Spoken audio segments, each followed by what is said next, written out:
Good afternoon, everyone. Can we stop talking about climate action, climate justice, and climate change? I mean, it's been going on since time immemorial, and honestly, what changed? The climate did. We can all see that. Scientists from NASA and the Columbia University have warned us that this decade we will cross the 1.5 degrees Celsius threshold above pre-industrial levels of 13.5 degrees. All of us know that in 2015, majority of the nations from the only inhabitable planet, 195 countries to be precise, came together to sign this treaty, the Paris Treaty, to curb emissions beyond which lead to global warming beyond 1.5 degree threshold above 13.5 degrees above pre-industrial levels. It's been 8 years. It's 2023. But the graph just goes up, up, and above. Many of you may have heard of this movement, Just Stop Oil. For those of you who don't know, in this, activists from across the world struck their hands to art galleries, ruined the famous Van Gogh painting, The Sunflower, and struck their hands to runways. Some of them had to be amputated to stop oil. But did it? In fact, recently we witnessed one of the major climate events which takes place annually, wherein leaders and organizations from across the world come to talk and discuss about climate action. Aviation, they use aviation. Do you know how much emissions per hour per passenger is cost? 90 kilograms of carbon dioxide emissions. And all of these events, they have at least about tens of thousands of attendees each year. The one that happened last year had over 50,000 people come together. And the leaders weren't able to reach any consensus on phasing out coal emissions, on phasing out coal and other such emissions. Let that sink in. Something isn't right here after all, is it? My name is Dwishojoyee Banerjee, and I'm here to share my story, my learnings from trying to mitigate from talk to action.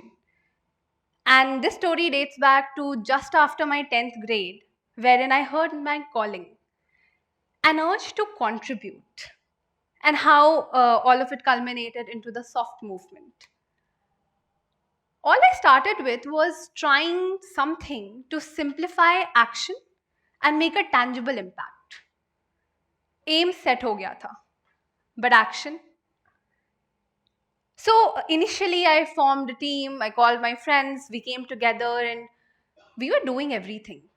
Something was stray animals, something related to winter donation drives, something here, something there, anything and everything. But we were trying to do something positive. And here's my first learning. To not just do it like the Nike logo says. We really need to think through and delve deep into the root causes. So this was all that happened in 2021. Us going different places, trying our hand at different stuff. You remember that urge I talked about? It called out to me and asked, Dwishojoyee, what on earth are you really doing? And honestly, I was shaken. And this is the first time that I'm confessing to that I was about to wind up the organization that I had started. But then speaking to some of my seniors and pondering on what I should or shouldn't, coupled with the wide and vast variety of problems caused through plastic pollution and climate change, the Paperback Project's idea blossomed. What is the Paperback Project? The Paperback Project is an attempt to mitigate between the nationwide ban on single-use plastic bags and its on-ground reality. When I looked around, and so should you, single-use plastic continues to be in use even today. And it has been banned so many times. Why though? My maths doesn't really math a lot of times, but here it did. And my reasoning led me to understand that it's not that single use plastic, that vendors want to use single use plastic, especially small vendors like vegetable sellers, flower sellers, fruit sellers. It's just that it's not affordable to their meager profit margins. It's not that there are not other alternatives available. There are brown paper bags, cloth bags, jute bags, cotton bags, etc. They are all available in the market. But they are alternatives and not native to the users because of the finances. One example of accessible and accepted sustainability is at the heart of Delhi. It's called the Sarojini Market. For those of you who don't know, it's a marketplace where clothes and basically anything and everything is sold at unreasonably, seriously low prices. For example, a skirt, a full-fledged skirt for just rupees 50. That's it. Why? It's weird, right? It is because all those clothes which are sold there are either export reject items or which have been discarded by the people, refurbished, recycled by these sellers and sold to keep the fashion quotient of Delhi Walis high. Basically, it's thrifting, a now trending Western and elite concept which India started, I don't know how many years ago, and it continues to be in use. And when someone shops there, all they are looking for is fashion at a price which doesn't burn a hole in their pockets. That's it. That's it. And honestly, trust me, I've realized that no one is against or for the climate consciously, not the masses. No one who uses single-use plastic wants to choke our oceans. No one who uses plastic straws wants to harm the animals. Plastic simply सस्ता है, सस्ता और टिकाऊ. That's it. So, despite all the jargon, all the regulations, all the check ins and checkups, single use plastic continues to be in use even today. And sustainability, my dear, has been a part of us since long. In our grandparents' generations, there used to be this Bartan Wali who used to go around mohallas, and if you gave her a decent amount of old clothes, she would give you an utensil. People there were not thinking about sustainability consciously. It was just some barter, some sort of barter where both mutually benefited in kind. You know, back then, carrying your own bag didn't make you a climate hero. It was simply the norm that if you want to go to the vegetable market, you carry a jhola. You carry your own bag. Back then, it wasn't called sustainability. Those were the roads I was talking about. Those were the places where I found my roots.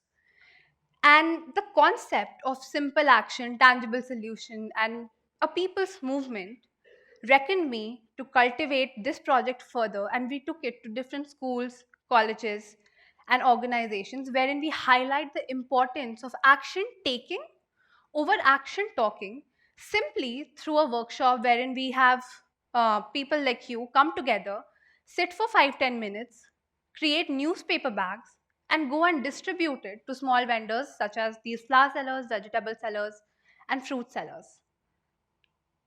And it had all begun when one night all of this culminated into my head and struck the right chords. I sat in my bed and made 40 paper bags all alone. The next day, I called my team, back then just in my native place, Patna, and together we reached the number of 1,200 bags in about a week. The new year of 2022 marked the first distribution drive of the Paperback Project. Then, log judte gaye, karwa बढ़ता गया. And by the end of that year, in 2022, we reached the number of 18,000 newspaper bags. All of them distributed free of cost across India. And today, even before we have raised the toast to this year's end, the impact number has already grown 5x. We have now distributed more than 1 lakh newspaper bags to all these nations, have contribution from more than 10,000 individuals who have come together in more than 50 locations across India. Mind you, all of this started at 40. All of this started at 40 paper bags by the same girl who even now struggles to ensure the right number of zeros when writing 1 lakh, 1,000, 10,000, or 10 lakhs. And this is where my second learning comes. It's always the people. It has always been and it is always going to be. I didn't make 1 lakh bags. I simply started at 40 with a concept which anybody can do. All of you right here can sit and make even one paper bag and replace one plastic bag from the system. It's very simple, A, B, C, D, something that anybody can do. And today, indeed, anybody is doing it.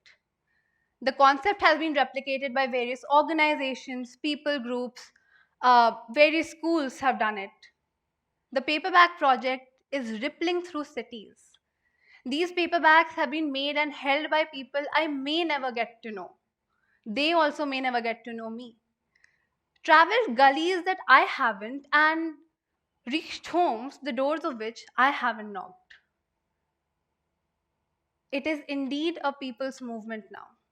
It is by the people who are choosing to take action over talking about action. Through each paper bag that is made and distributed, we are not just replacing single-use plastic. We are spreading the message on how important words ever won't be until implemented. Simplicity is what I started at. And now I have learned deeper that the simpler it is, the higher it flies. The simpler you make anything, the higher potential it will reach. Complications hold us down. After all, change cannot be brought in at an instant. It takes a generation to embody an idea into the system. It's not just climate activists who would solve climate change. It is engineered slowly, softly. We need biologists who prioritize green experiments. We need engineers and architects who minimize the cost of sustainable solutions so that the businesses have an incentive. Incentives are important. No one works without incentives.